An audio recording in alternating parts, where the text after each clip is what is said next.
সদস্যগণ ও আমার সামনে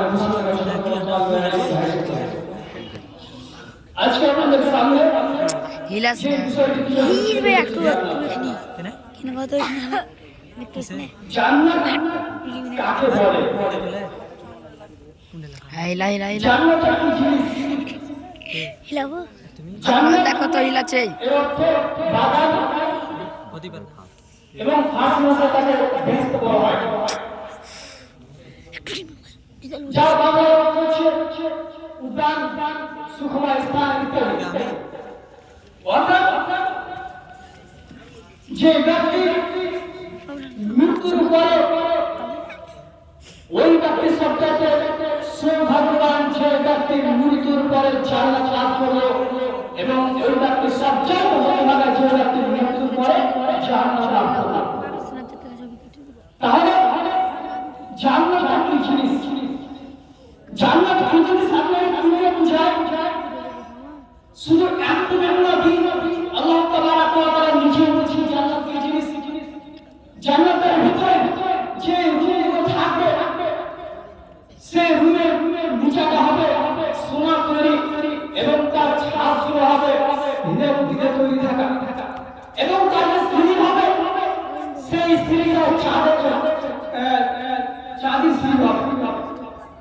অর্থাৎ জান্নাত এমন একটি জায়গা যেখানে সুখ আর শান্তি, জান্নাতের ভিতরে কোন রকমের হট্টগোল সৃষ্টি হবে না, সেখানে কোন রকমের দাঙ্গা বিবাদ ফাঁসাফাঁসি, সেখানে কোন রকমের হতাশা নিরাশ ইত্যাদি সমস্ত যতগুলো হত্যা আইন কানুন সমস্ত কিছু বিরোধী থাকে।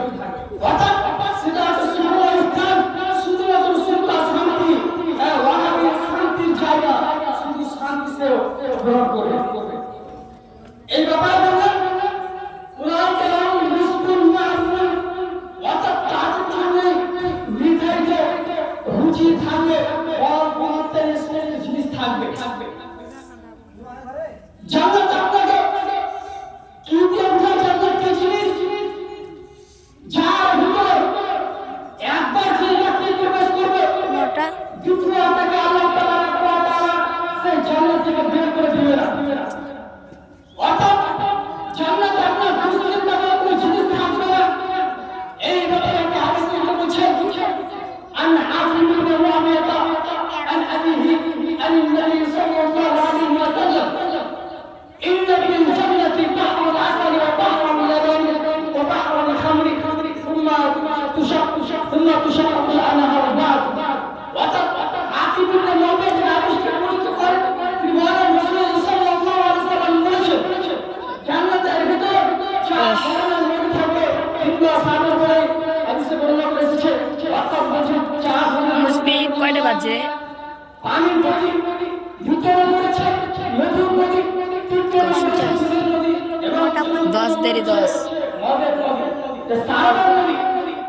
অর্থাৎ 10 বাড়ি 10 এই ব্যাপারে আল্লাহ তাআলা কথা বলেছেন ইন্নাল আবরারা ফি নাঈম আলাল আরাইকি ইয়ানজুরুন তা'রিফু ফি উজুহিহিম নাযরাতান নাঈম।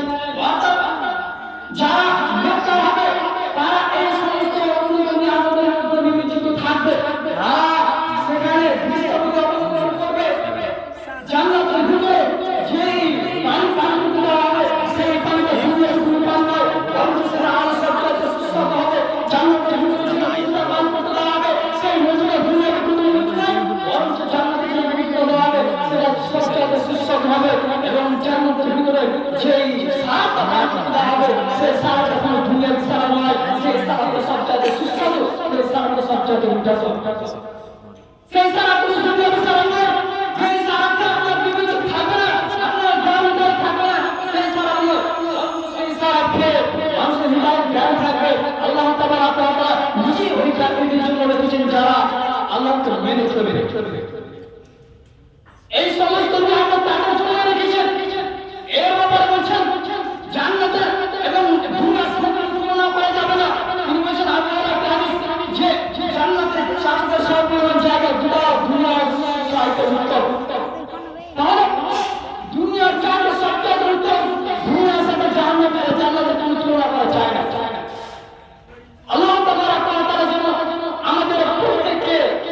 নেক আমল করার এবং জান্নাতের প্রবেশ করার তৌফিক দান করেন।